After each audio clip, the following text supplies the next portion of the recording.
Hi, I'm Ed Bacon, the Rector of All Saints Church, Pasadena. Whoever you are and wherever you find yourself on the journey of faith, I hope that you'll find something here that speaks to you. Welcome. While people are filling in, we just finished a liturgy. We had some baptisms this morning, went over just a second. Let me just say to those of you who are in this room, and also those of you who are in the overflow upstairs, welcome, welcome, welcome. And also to our international audience of people who stream this wonderful experience every Sunday. We will have so many more today because of our speaker. And also those of you who will watch this later on, I want to greet you all. Understand that we are all together. We are all one. We are all gathering our amazing energies together with Marianne. And I'm thrilled you're here. Just a few things that should be said, both for those of you who are upstairs and those of you who are here. We have red welcome bags for everyone who's visiting with us today. In these bags are brochures about all of our ministries at All Saints Church, and also information about upcoming speakers, conferences, and workshops. We would love for you to take one. Also, there are forms on clipboards. If you would like to be on the mailing list, we send out an email blast every Thursday to people telling about our upcoming Rector's Forum speaker. And if you'd like to be on that, we would love to have you. At All Saints Church, we put our faith into action every Sunday. We find something of political import to focus on. And today, as is in the case of last week, we are focusing on the election itself, making sure that you're registered to vote, that you're going to turn out to vote, and also that you're educated about voting. We can take stands here at All Saints Church about public policy, not candidates. And we have a very amazing matrix about every proposition California voters will face when they enter the polling place, and where all of our respected partners have come down on those propositions. So please take one of those and take it with you. Finally, our vestry, our governing board, has strongly endorsed Proposition 34. We want to bring an end to the death penalty, and we ask that you please make sure that you and all of your friends have conversations about abolishing the death penalty this week or sometime between now and the election. We have set up phone banking here at All Saints Church, so that you can come and simply give 3 hours, that's not too much to give, between now and that election to put an end to the death penalty as we know it in California. And if you can come this afternoon at 1 o'clock, we will have free food for you. But please stop by the action table today and not only pick up one of these matrices about where to vote, how to vote on the policy, on the propositions, but also to sign up for the phone banking. Now, I want to get to the meat of the matter. I am thrilled to have one of the greatest spiritual giants of our time be our speaker today. Marianne Williamson has been bringing awareness, consciousness, and enlightenment to struggling humanity for more than 2 decades. With her breakthrough book, A Return to Love, and we're celebrating the 20th anniversary of that this year. She brought the truth and transformative power of A Course in Miracles to millions of people. There are people in this parish who've been students of Marianne Williamson for more than 20 years. A person told me Friday night at the party at our house that she reads A Course in Miracles every morning and has been doing so for 31 years. It is a delight to be able to bring in the souls of so many All Saints people this moment of synthesis and integration of their being mentored by Marianne, They're following the Course in Miracles, and also they're being a member of All Saints Church. It's quite a moment. But I must say one other thing before I give the podium to her. Marianne has my heart, and she has my mind, and I'll follow her anywhere. But I must tell you that one of the reasons is because she understands that spirituality leads to politics and politics lead to spirituality. And you simply can't divorce those two. It is so important for all of us to take our place in history, as Marianne has done. And she believes so much in the divine light that is in every one of us, that none of us is off the hook about taking our responsible place in history as instruments of God's peace and justice and morality. So I am so thrilled for you to join me in warmly welcoming my new best friend, Marianne Williams. Thank you so much. Tear it up, baby. Thank you. Thank you so much. Thank you. Thank you. It is truly, and I mean this so sincerely, an honor to be here, to be at Ed Bacon's church. The generous words, thank you so much. I do share this passion for not only for spirituality and politics, but for their intersection. You know, I was somewhere once many years ago where someone said, well, we're not going to talk here tonight about religion or politics. And I said, that so leaves me out at dinner. And to be at a church where the understanding already exists, I think that the religious life, I don't have a problem with the word religion. Many people do. I did not grow up in a situation, and obviously you're not in a situation, where religion is a bad word, where dogma or doctrine did anything other than liberate. So when there is this kind of permission to speak about these things in religious terms, to speak about these things in deeply spiritual terms, and also, as Ed was saying, to talk about what the social gospel or the social responsibility is that emerges from the deeply religious impulse. It always seems to me that the church, the clergy, the synagogue, the mosque, whatever, should represent the conscience of a society.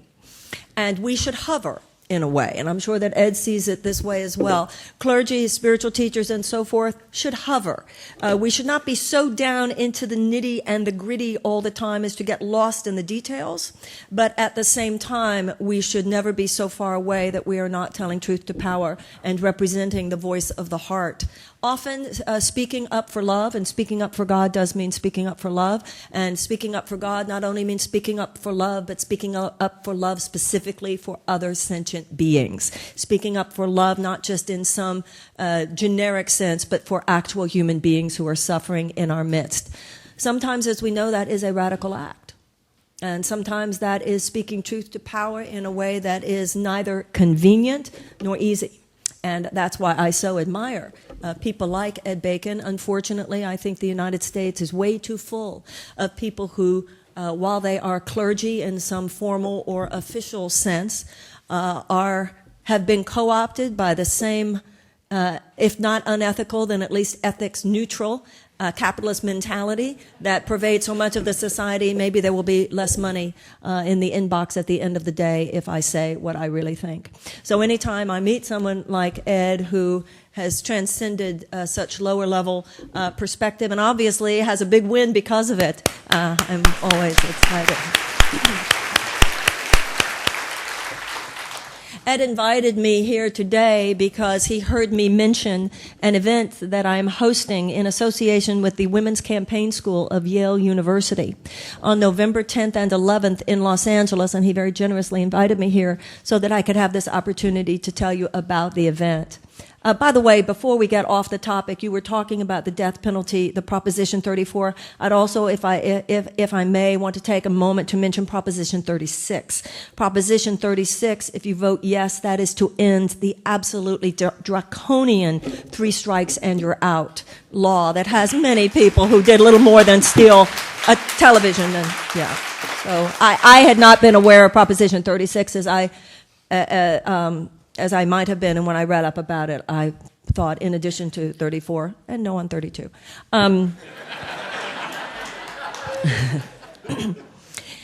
Sister Giant is an event that is being hosted 3 days after the presidential election. And that is because the way I see it, no matter who wins, we need to talk.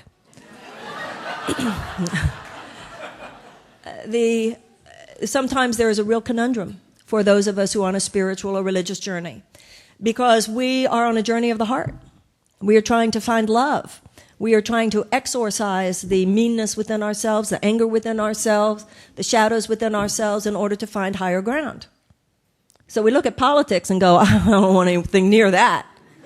The toxicity, the meanness, the corruption, the lies, get me as far away from that as possible. But of course that leaves us in a conundrum. Because as the French say, if you don't do politics, politics do you. And I know for myself, not always speaking to a specifically religious groups, but often speaking to that group that, particularly because of some childhood issues where religion was not presented in a way that was, as we said, liberating, have this, well, I'm spiritual, but I'm not religious vibration about them. Sometimes valid and legitimate, sometimes almost counterfeit in a spiritual way. But people will almost use this half-baked notion of what spirituality is as an excuse to look away from politics, like they're too spiritual for that. But as we know, it is only the most counterfeit form or version of enlightenment which would ever think that your spiritual journey gives you a pass on addressing the suffering of other human beings.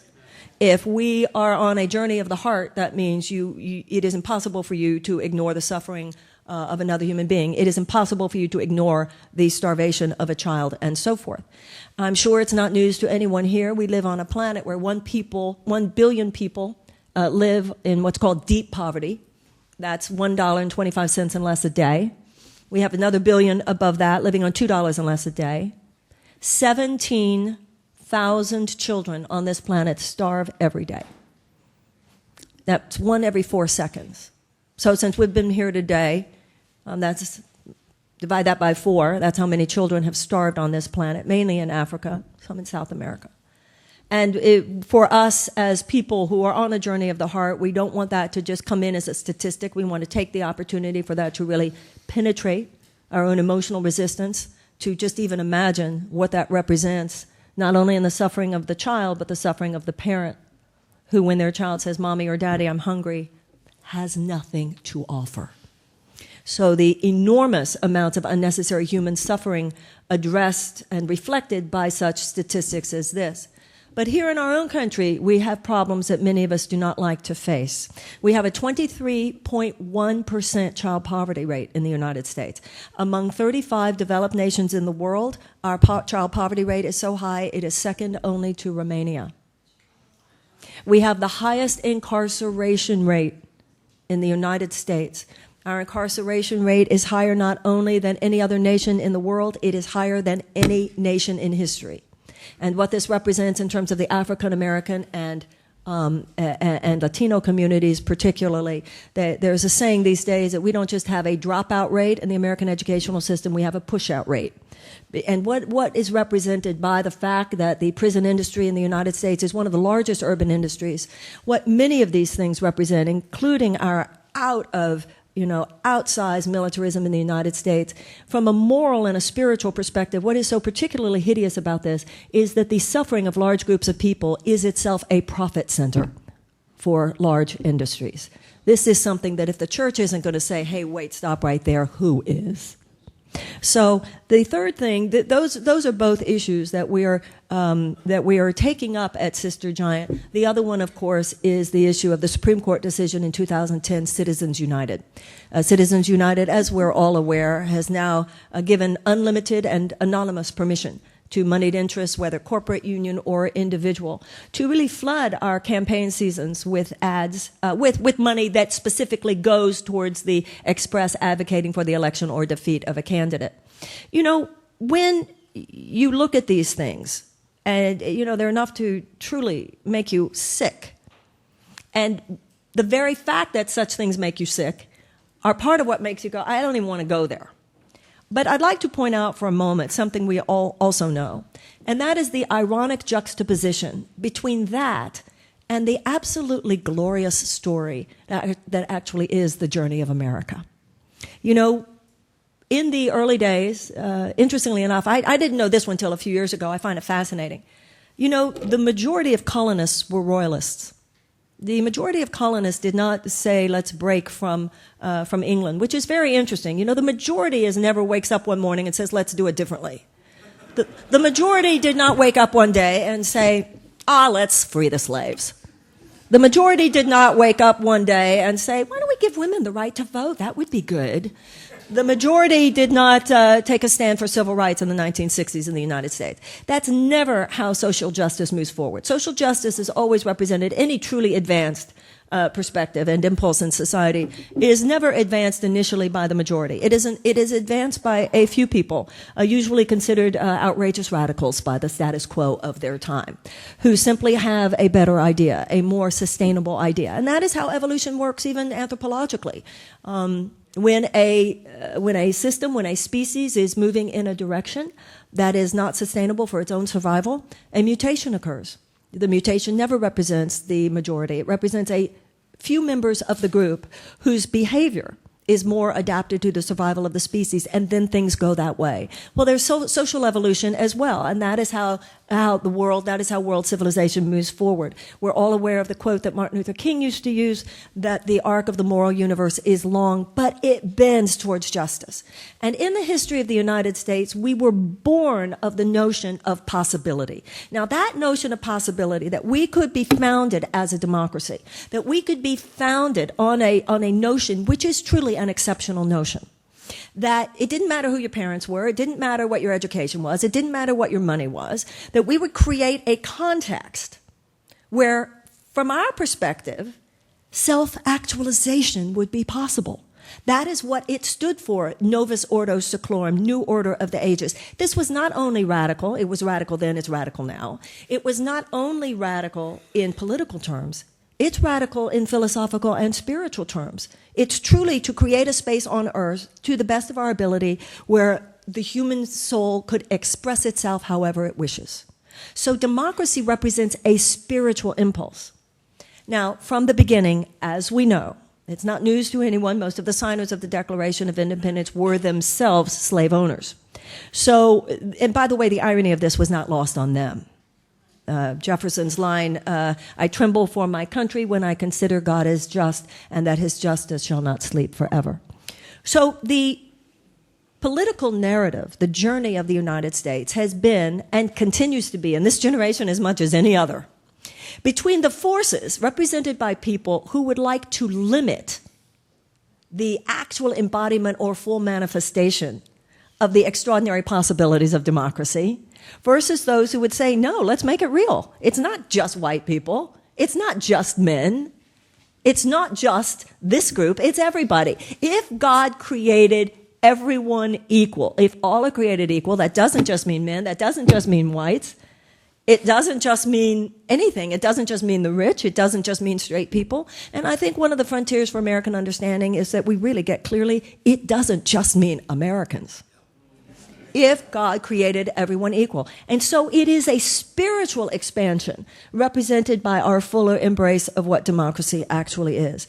And once again, in our generation as much as any other, there are those who would say, whoa, we don't want like everybody voting. And things like that. We have, as we know, over the last few decades, through corporate subsidies, tax breaks, etc., we have actually accumulated, we have systematically taken the majority of the material resources of the country and moved them very systematically into what represents basically the hands of a very few, so that we now have 1% controlling 42% of our wealth. When we think of the first principles of the United States, we think of the Constitution, we think of the Declaration of Independence, and also Lincoln's famous adage in the Gettysburg Address that these men at Gettysburg had not died in vain, but so that there could be a rebirth of freedom, and then his extraordinary phrase that government of the people, by the people, and for the people would not perish from the earth. Well, I think it's really important for all of us to be very clear. If we are going to change the social agreement in the United States of America from government of the people, by the people, and for the people to government of a few of the people, by a few of the people, for a few of the people, we need to have a debate about that.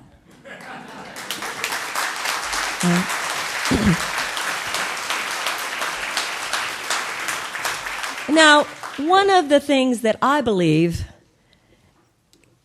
is a fact that, at the very least, keeps us from expressing the full passion of these ideas, is the fact that among our federal representatives, fewer than 17% of them are women. On the level of our state legislatures, fewer than 24% are women. Now, when Elizabeth Cady Stanton, Alice Paul, Susan B. Anthony, their view was that once women got the right to vote, we would simply stand up and in all ways take advantage of those rights, run for office, etc. But the statistics are pretty appalling.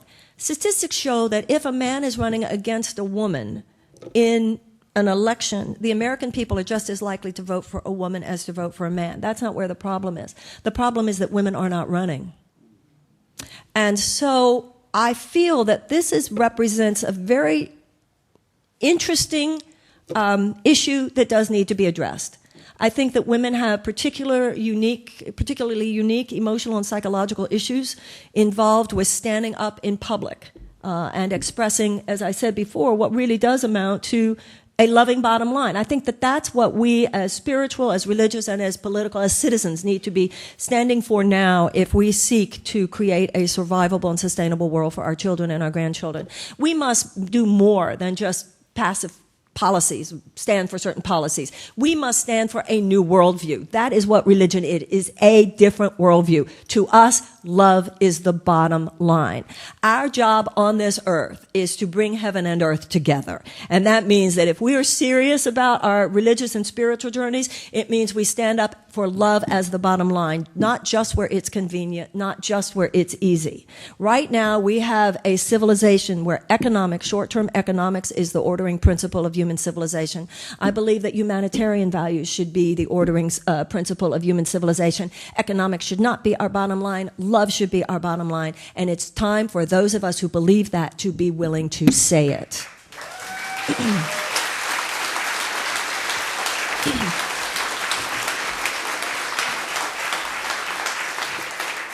I believe that many, many, many more people on this planet love than hate. And so why is it that those with hate are, or in any other level of dominating mentality are able to have the effect on the planet they have today? It is because they speak with conviction. Conviction is a force multiplier. At the end of the day, our problem is not just that those who hate speak so loud. It is that those of us who love are speaking too softly.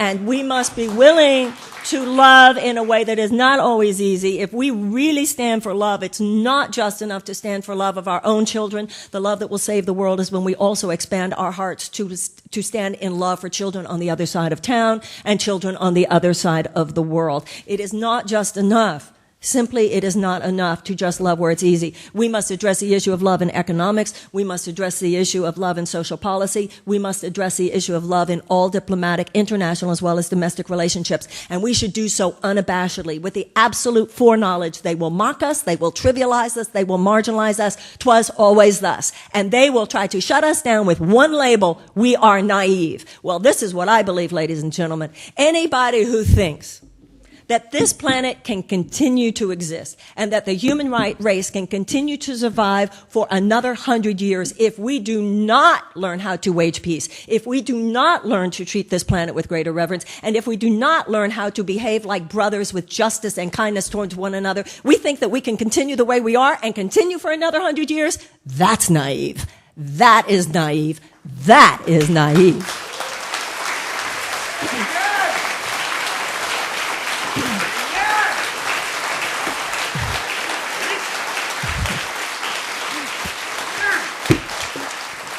So I think this began, for me as a woman, because I believe, they say men don't like to ask for directions. Sometimes women don't like to ask for information.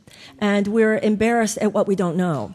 And I think this is a vast generalization. Some might not agree. But when it comes to standing up in the political sphere, I think it can be at least submitted as a valid argument. Men are not as likely to shut up because someone embarrassed them.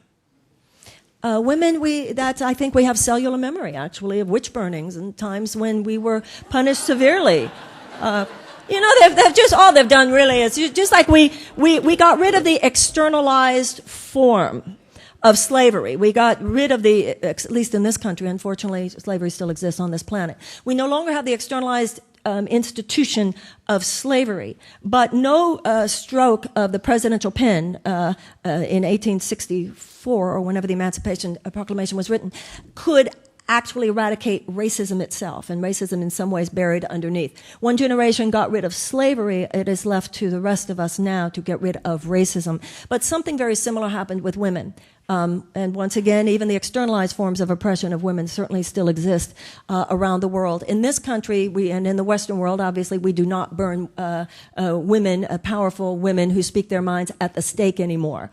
But that does not mean that we have yet gotten rid of a projection of suspicion onto women who speak their minds. In some ways, we just changed the continent from W to B. And she's a witch, she's a witch, she's a witch became, she's a bitch, she's a bitch.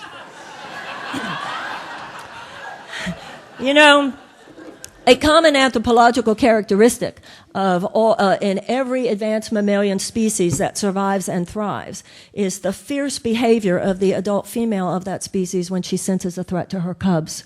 If you watch a National Geographic special and how the mama bear acts when she senses a threat to her cubs, or how the lioness acts, or how the tigress acts, this is part of nature, the fierceness of the adult female. And no one looks at that and goes, I think she's strident. I think she's got some anger issues she hasn't worked on. You know, even among the hyenas, you know the adult female hyenas encircle the cubs while they're feeding and will not let the adult male hyenas get anywhere near the food until the babies have been fed. Surely the women of America could do better than the hyenas.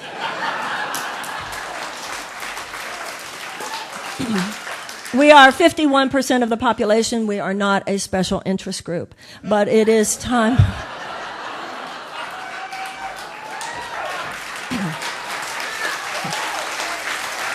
You know, I feel like I'm running for something. You know, if you look at my website, Marianne.com, or at sistergiant.com, you'll see what I find so moving. It is a video that the actress Eva Longoria did for us as a promotional piece for Sister Giant. And man, that woman tells it like it is. She herself is now getting a master's in Latino studies.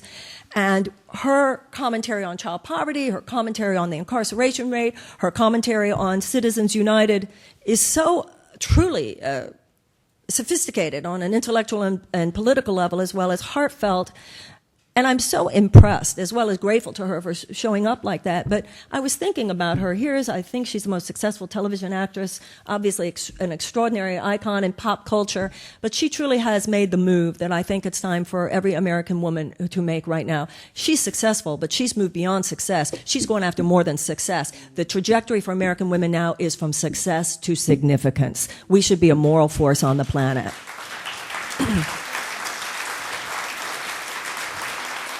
And yet, we need, in order for that to happen, we need to do more than to have the audacity of hope at this point. We need more, all of us as Americans. We need more than the audacity of hope at this particular jaunt. We need the audacity to wield power. It's as simple as that. The audacity to wield power. I think that's the next step. And for those of us, both men and women, who go, I don't know how I jive with even going into that whole electoral politics field and still hold true to my spiritual perspective. Well, I don't think it's about us becoming part of the conversation, the very low-level, dense, spiritually and philosophically low-level conversation that now dominates the two-party system. I don't think that the politics that people of conscience, and that's what we want now, is a politics of conscience, is it not? I don't think the answer is for you and me to say, okay, I'll mimic them. I'll become one of them. I'll make it what Democrats and Republicans say we're supposed to talk about. No, I don't think that we're supposed to move out of our spiritual center. I think we are supposed to recreate a political conversation to be absolutely aligned with our spiritual center.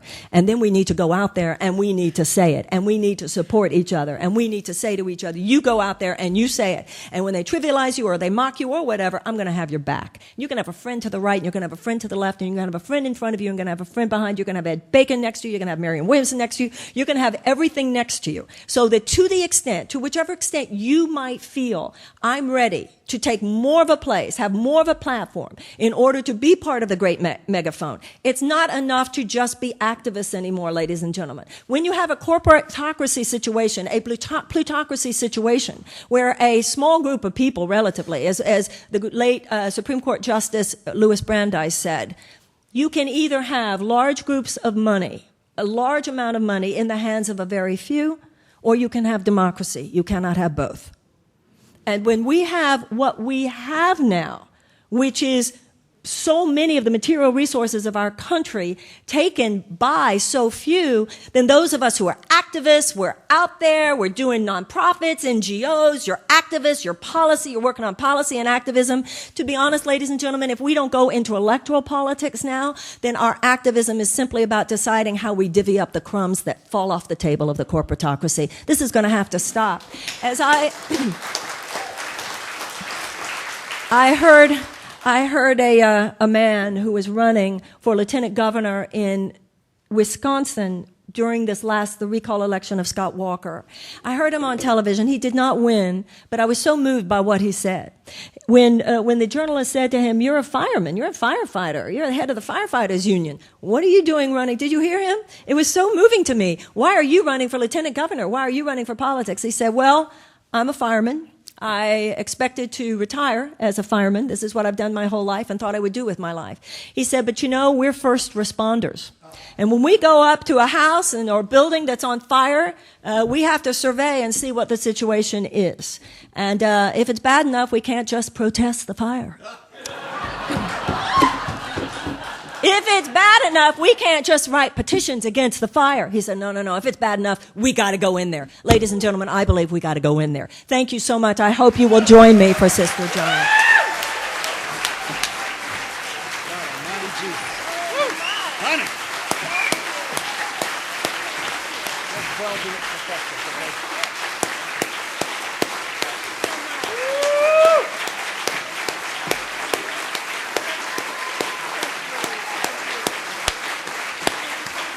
Okay, we have 12 minutes for questions. The microphones are coming to you. Here's the first question right here. And if you would raise your hand over here, and we'll have the second question ready to go. It's right behind you back there, Eddie, behind you, Tom. Okay, please, Maddie. Hi there, my name's Maddie, and thank you so much for speaking exactly to, what this church embodies underneath and getting us all kind of motivated to start working. My husband and I co-lead a group called Occupy Democracy Pasadena. We worked for 8 months on our Congressman Schiff to get him to move from a place of entrenchedness to actually do a resolution against Citizens United for the constitutional amendment. It can be done. We need to be pushing these people that represent us. And I think this is something that we wanted to template for the entire country. And I think the civic engagement group here could really use everyone to start participating actively in it. And I think that that's where it starts, is getting the money out of politics. I would run for office. We could mortgage our house 5 times and I can't afford it. Okay, so we let's need clean talk money. about that. Let's deconstruct that, because you're, of course, absolutely right. The speaker at Sister Giant, once again, and my colleague Sophia, I don't know where Sophia is right now. Where is she? Anyway, okay, that's not Sophia. But anyway, so Sophia's here somewhere. The cards are back there. And I hope that you will take these. Once again, November 10th and 11th at the Saban Theater in Los Angeles. And we also, you can live stream it. Adam Winkler, UCLA professor Adam Winkler, who is an expert on the issue of Citizens United, will be the speaker on this issue. Now, as you're saying, absolutely there needs to be not only public financing legislation, but there needs to be a constitutional amendment. But let's talk about that. Once we get to that point, and I do believe the move to amend, because of people like yourself, it's out there, okay? Once that happens, that amendment will have to be ratified by the states. Hello. So people like everybody in this room is going to have to start thinking, maybe I'll run for state legislature someday. See, that's the issue. That's where that's where actually more progressive forces in the United States. They fail to think through everything that's necessary. So we've got to make somehow running for state legislature hot and happening. For that very reason, because all the energy right now is on getting a constitutional amendment. It's going to have to be ratified by the states. So once again, that's going to be elected officials on a state legislative level. But thank you, and I think it's so great you have someone here who's leading that charge. Let me say one thing about that. For those of you who didn't catch the sermon last week, in which that most famous paragraph of Marianne's was the centerpiece of my sermon, I simply want to underscore what Marianne just said from that perspective. Remember, our theology is that the divine light is in everyone. It's not just in Marianne Williamson. That's been one of the most radical parts of her leadership, is that she's insisted that it is in everyone. And who are you not to think that you could step up and run for state legislature? That's what the divine calls us to do, to stop thinking so small about who we individually are. And I just wanted to make that connection. Thanks, Marianne. You want to say anything? Thank you. And I think that that's a huge conversation. That's really about what democracy is. We as individuals, God is the water. We're the faucets. God is the electricity the house is wired for. We're just lamps. Doesn't matter what shape the lamp, what form the lamp, what design the lamp. What matters is that we're plugged in. And that is what we do through prayer. It's what we do through meditation, forgiveness, spiritual practice, and action. The idea of democracy is just that. Anybody has the right to stand up. By the way, in terms of Sister Giant, I'm not saying only come to Sister Giant if you think that you yourself would like to run for office. But I think that we need to demystify the whole conversation of electoral politics so that it's just something that we have a little greater clarity about, including yourself, ma'am, when you have the thought, which you're right. I mean, you're right on a material level. I could mortgage my house and I wouldn't have the money. But something happens, once again, when we first expand our thinking. If nothing else, it gives us greater passion. I mean, when you recognize what you just said.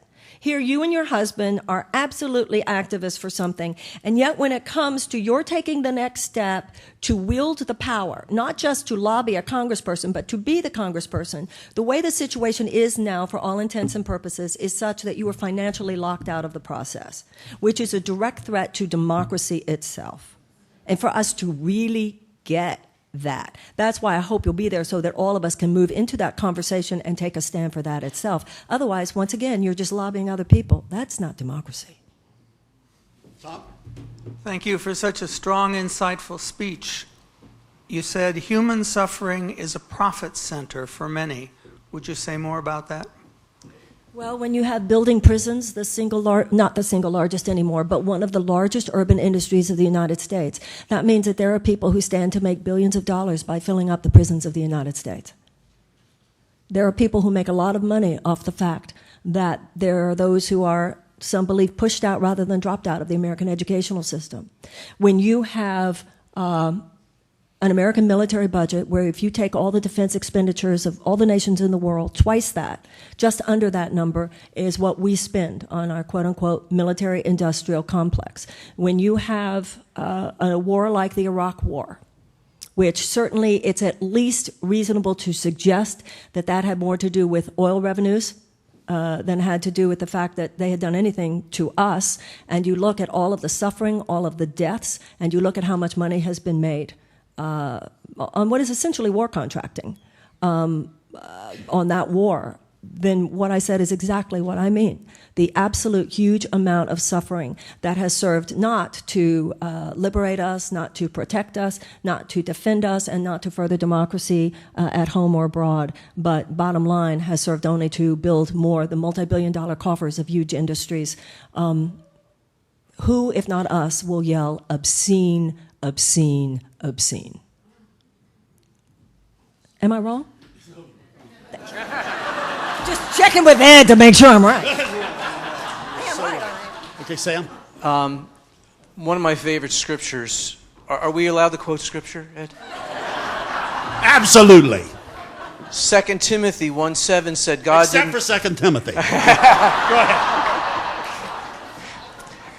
2 Timothy 1:7 says God didn't give us a spirit of fear, but a spirit of power, love, and sound mind. And I'll argue till my death that it's all three, not 2 out of 3 or 1 out of 3. power, love, and sound mind. And I like the fact, not to confuse the words, that you wrote the book on love, and both of you have written books on love, but we can't do it without power too. And I just want to acknowledge that in terms of what you're doing and perhaps what we have to do as well. I think that people like Ed and myself, and I'm sure many, many people in this room, do have platforms and do take very seriously the responsibility that comes with platform.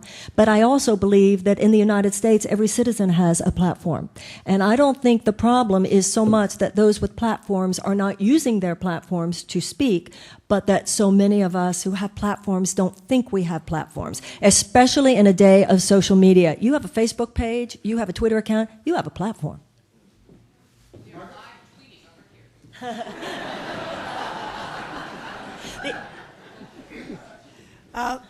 I think the progressive movement should start to do some of the things that the conservative movement have been doing for 3/4 of a century. They started a long time ago with think tanks and working toward developing a program, and it's been very successful. If you notice, whenever any of the television stations or anything else want to get an authority on something, they go to the conservative think tanks for the information. We have not done that nearly as well on the progressive side, and I think that we need to, it's wonderful to have the kind of things that we're talking about, but we also need to create the intellectual and the foundation for the progressive movement that can sustain it over a long period of time and do the kind of development that we've watched the conservative motion do. Yeah, I mean, on one hand, absolutely. And I think that it's a little bit of a temptation to talk about what they should do. And I think from a spiritual perspective, God speaks to each and every one of us about what he would have us do. And I also believe that, even though I certainly agree with you, ma'am, I mean, it's undeniably true, I think that just the power of one citizen who speaks a higher level of willingness to say exactly what you think wherever you happen to be. I believe in a self-organizing universe. I believe in a self-correcting universe. I believe that the universe itself is the handwriting of God. I believe that wherever we are is where God would have us be at that moment, and there is something for us to say and something for us to do and a higher way for us to show up in whatever that situation is. And that is, Martin Luther King said that we have a power inside us greater than the power of bullets. It's not just the power of government, it's not just the power of money, it's not just the power of think tanks, it's the power of each and every one of us when we are alive. Martin Luther King said about Mahatma Gandhi, he was the first person in human history to take the love ethic of Jesus Christ. Interestingly, to Gandhi, it was not just the love ethic of Jesus Christ. It was the love ethic that he saw as universal, and which I see as universal to all the great religious and spiritual teachings of the world. He said he was the first person to take that love ethic beyond mere personal interaction so that it became a broad-scale social force for good. That's what we need. Terrorism is not some top-down, unfortunately, institution. It is an outgrowth of an impulse of hate by which hate has been turned into a broad-scale political force. Ladies and gentlemen, the only way we will transcend that is to turn love into a broad-scale social and political force. That won't come from an institution. It won't come from any external place. It will come from you and from you and from you and from me and from Ed and all of us. That's democracy as it should be. That's Americans when we remember our hearts and choose to kick ass like we should. Thank you very, very, very much.